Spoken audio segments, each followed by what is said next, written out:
I've never been more scared. I'm in pain. I'm trembling. I'm enraged, outraged, depressed, befuddled, and so on. I'm going to write this for my own personal therapy, and I'm hoping it may assist someone else. A long wall of text is about to appear. I packed my belongings and departed yesterday. No more deception. There will be no more running away from it. No more personal anguish. I lingered much too long. I took too many risks, and now I'm here. Backstory. My wife of 11 years, we have 2 children together. Cheated on me 2 years ago. Technically it began before that, but I caught her 2 years ago. By the 5th year of our marriage, things were tense. We had begun to drift away. Annoyances turned into resentment, resentment became into fury, and we began arguing over little things. It was almost as though we were business partners or housemates. We had 1 child at the time and another on the way, so we attempted to work things out. It did not get any better. We didn't communicate at all.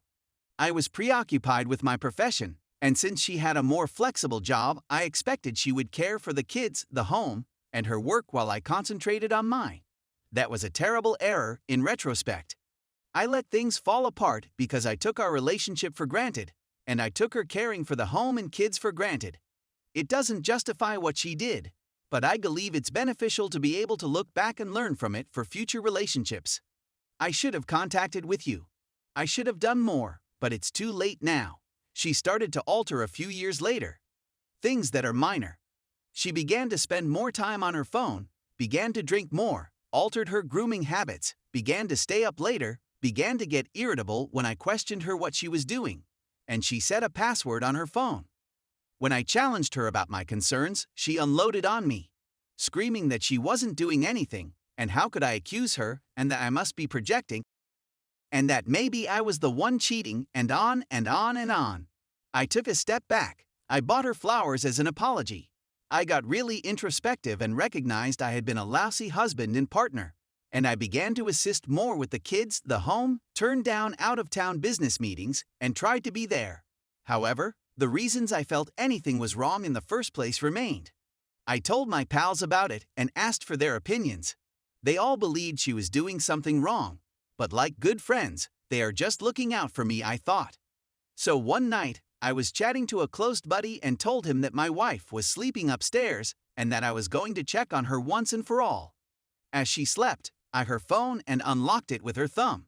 My heart was pounding, yet there was nothing to be found.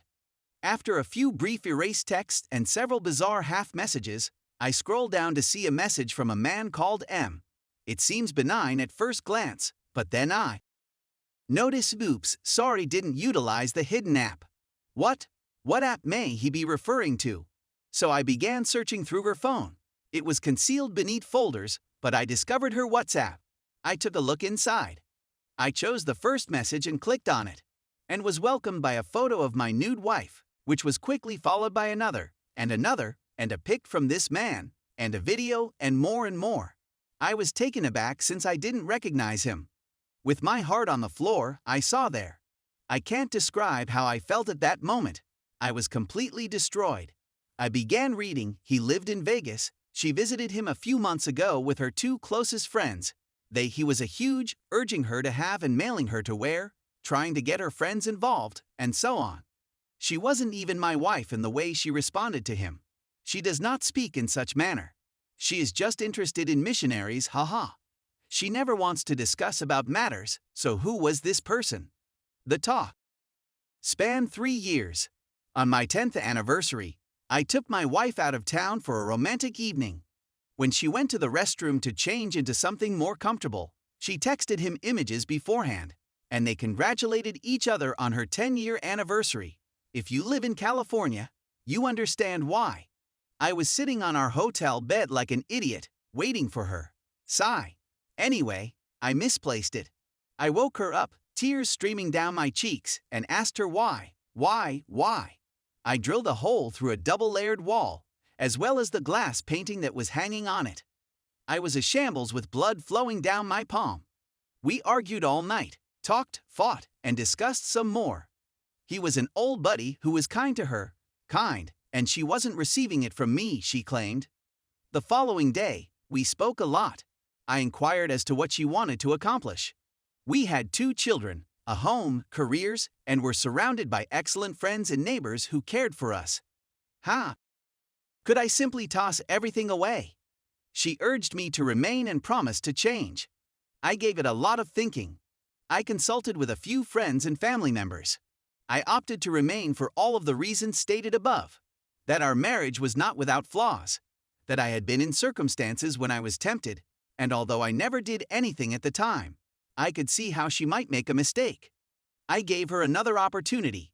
I told her I wanted her to ban him from all forms of media, to uninstall WhatsApp, to unlock her phone so I could check it from time to time, merely to re-establish trust. That she continues to be present in our marriage and in our love lives. Everything was agreed upon by her.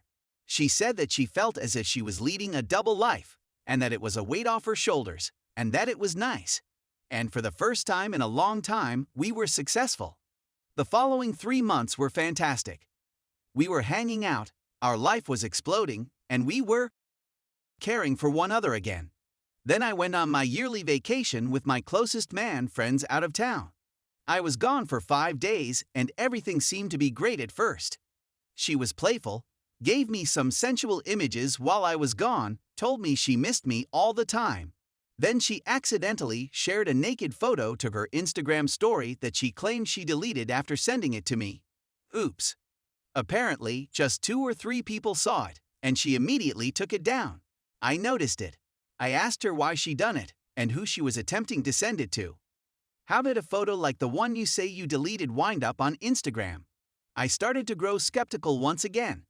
I went to check on her phone as soon as I came home, but there was nothing. Clean. Then it dawned on me, she had a work phone as well. When I opened it, there it was. The first message was sent to Claire. Hello, my name is Claire or Charlotte, or, I'm not sure who I'm supposed to be, haha. I hope you had a wonderful day. And arrived safely home, to which my wife simply responded with a heart. As it turns out, Claire was really C, a parent who, together with my wife, volunteered at my children's primary school. I wasn't finished searching. I looked at it more. I took her second phone and went through her Snapchat again. She got a message from a man called P. I confronted her about it. At this time, we were fighting, and the only message I saw from him on Snapchat was "Yes, darling, looks so amazing. Everything else has been removed." She stated he was only a personal trainer to whom she was sending progress images. Then I swiped up, which I assume opened stored Snapchat chats, and there was a lot more than a personal trainer. She went berserk on me, grabbed her phone, and slammed the door to the bedroom, telling me I was insane and that my frequent invasion of her privacy was pushing her away from me. According to her, I was a domineering, psychologically abusive jerk. The findings continued unabated over the following several days. More rude talks from various men, everything was flirty. A, C, P, J, G, M, AB, P, and so on.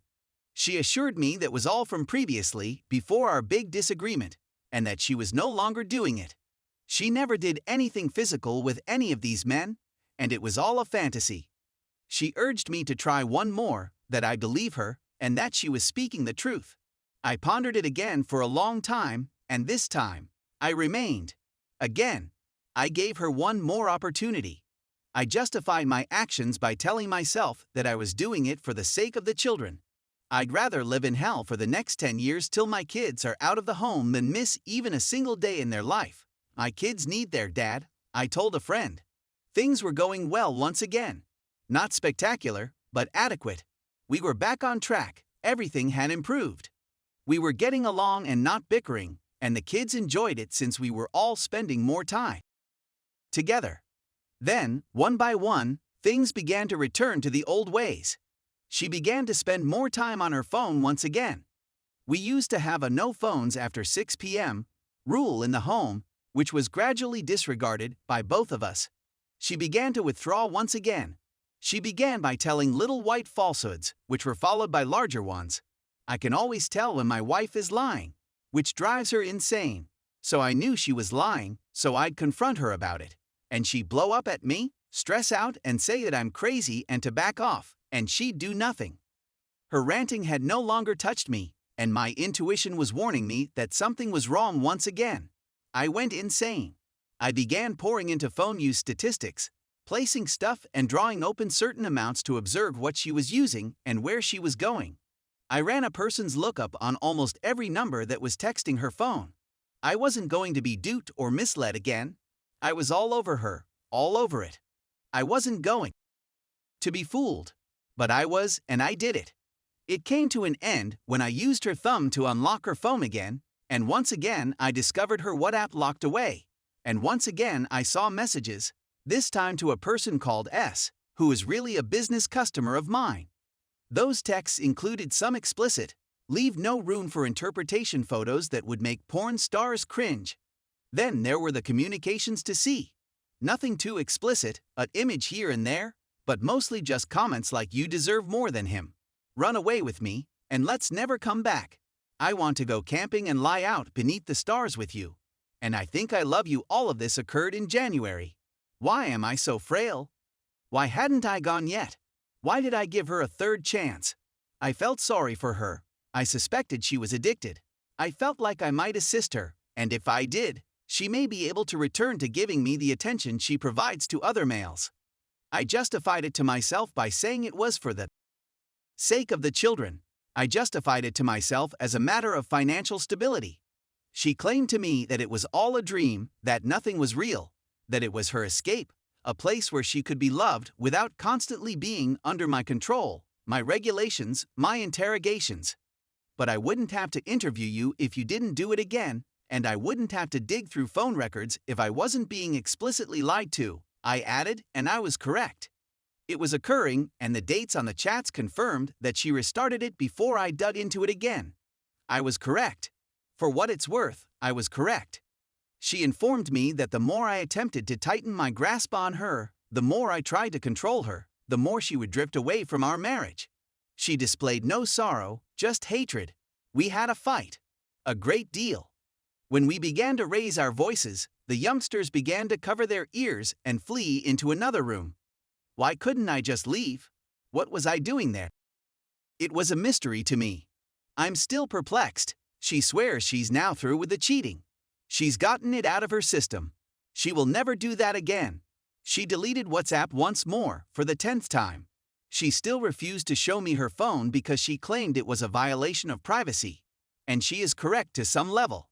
But she also refused to provide evidence that anything had changed. Enter the coronavirus and the instruction to remain at home. It was difficult. We were all trapped in this mansion. She had nowhere to go, and I was becoming wilder and worse because I could see she was lying to me again.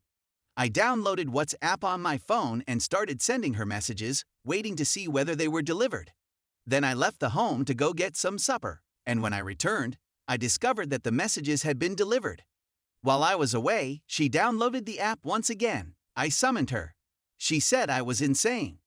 The next day, she removed her account and the app. Her profile was vanished.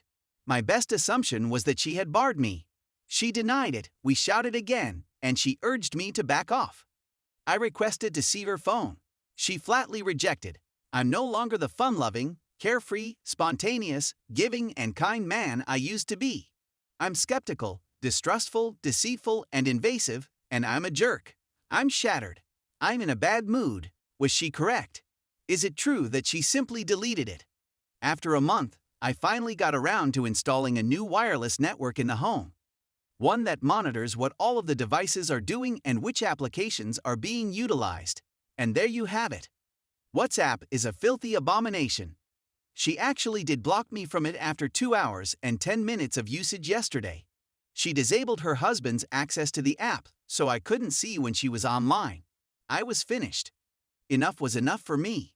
I walked upstairs, gathered my belongings, and left my residence. I phoned a lawyer buddy and told him everything. He's assisting me with the paperwork. I sat in my vehicle for 4 hours yesterday. I'm sitting in a parking garage, crying, angry, depressed, sad, but yet relieved and pleased with myself. I eventually worked up the guts to check into a motel. My wife texted my phone, wondering where I was, but I didn't respond. I started on my laptop, played some video games, and then crashed. I'm finished. I can't return, she can't stop. I've evolved into a new person, and she has as well. I returned home today, but I moved out of my bedroom and into my guest room. Right now, I can't afford to live in an apartment. Oh, my wife lost her job to COVID. Divorce is a lengthy process, and I didn't want to seem to be leaving my family. I informed my wife that we needed to set out a child custody plan first, and that we would begin implementing it at home while we worked on selling the house and completing the divorce papers. That even though we live in the same home, I would be accountable for the kids on my days and she would be responsible for the kids on her days. It's not ideal, but it's a start. Today, I still had moments of weakness, of terror, of wanting to go back to her and say, fine, let's just have an open marriage. That, however, never works. I'm much too insane now to let that. No, I have to keep going. Putting one foot in front of the other. One step forward, one step back.